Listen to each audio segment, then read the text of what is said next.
My fellow Americans, this week, as American families draw together in worship, we join with millions upon millions of others around the world, also celebrating the traditions of their faiths.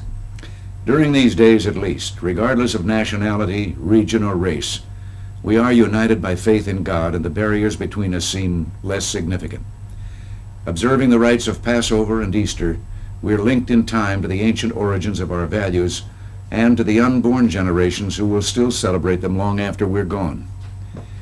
As Paul explained in his epistle to the Ephesians, he came and preached peace to you who were far away and peace to those who were near. So then you are no longer strangers and aliens, but you are fellow citizens of God's household. This is a time of hope and peace when our spirits are filled and lifted. It's a time when we give thanks for our blessings, chief among them freedom, peace, and the promise of eternal life. This week, Jewish families and friends have been celebrating Passover, a tradition rich in symbolism and meaning. Its observance reminds all of us that the struggle for freedom and the battle against oppression, waged by Jews since ancient times, is one shared by people everywhere. And Christians have been commemorating the last momentous days leading to the crucifixion of Jesus 1950 years ago. Tomorrow, as morning spreads around the planet, we'll celebrate the triumph of life over death, the resurrection of Jesus. Both observances tell of sacrifice and pain, but also of hope and triumph. As we look around us today, we still find human pain and suffering, but we also see it answered with individual courage and spirit strengthened by faith. For example, the brave Polish people, despite the oppression of a godless tyranny, still cling to their faith and their belief in freedom. Shortly after Palm Sunday Mass this week, Lech Walesa faced a cheering crowd of workers outside a Gdansk church. He held his hand up in a sign of victory and predicted, "The time will come when we will win." Recently, an East German professor, his wife and 2 daughters, climbed into a 7-foot rowboat and crossed the freezing, wind-whipped Baltic to escape from tyranny. Arriving in West Germany after a harrowing 7-hour, 31-mile journey past East German border patrols, the man said he and his family had risked everything so that the children would have the chance to grow up in freedom. In Central America, communist-inspired revolution still spreads terror and instability, but it's no match for the much greater force of faith that runs so deep among the people. We saw this during Pope John Paul II's recent visit there. As he conducted a mass in Nicaragua, state police jeered and led organized heckling by Sandinista supporters. But the Pope lifted a crucifix above his head and waved it at the crowd before him, then turned and symbolically held it up before the massive painting of Sandinista soldiers that loomed behind. The symbol of good prevailed.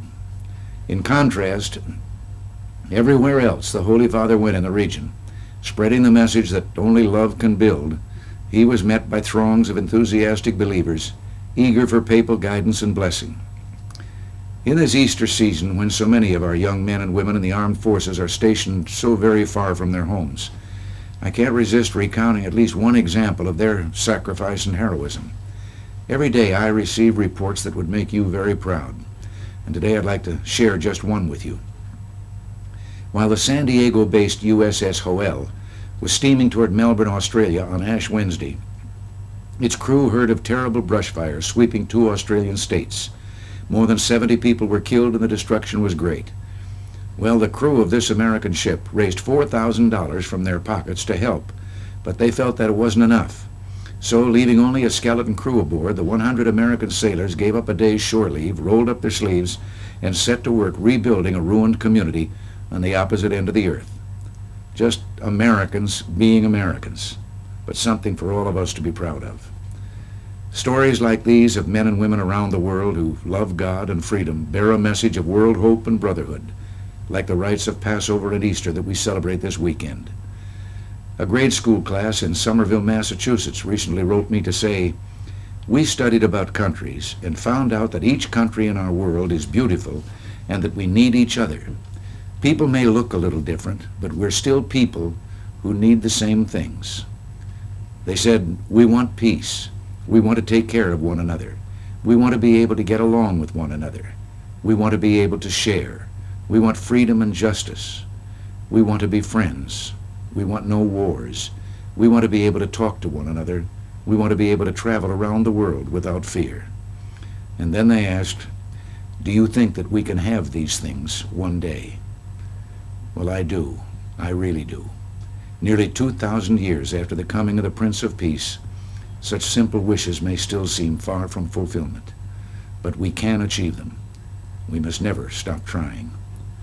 The generation of Americans now growing up in schools across our country can make sure the United States will remain a force for good, the champion of peace and freedom, as their parents and grandparents before them have done. And if we live our lives and dedicate our country to truth, to love, and to God, we will be a part of something much stronger and much more enduring than any negative power here on earth.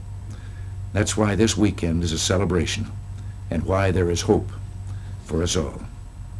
Thanks for listening, and God bless you.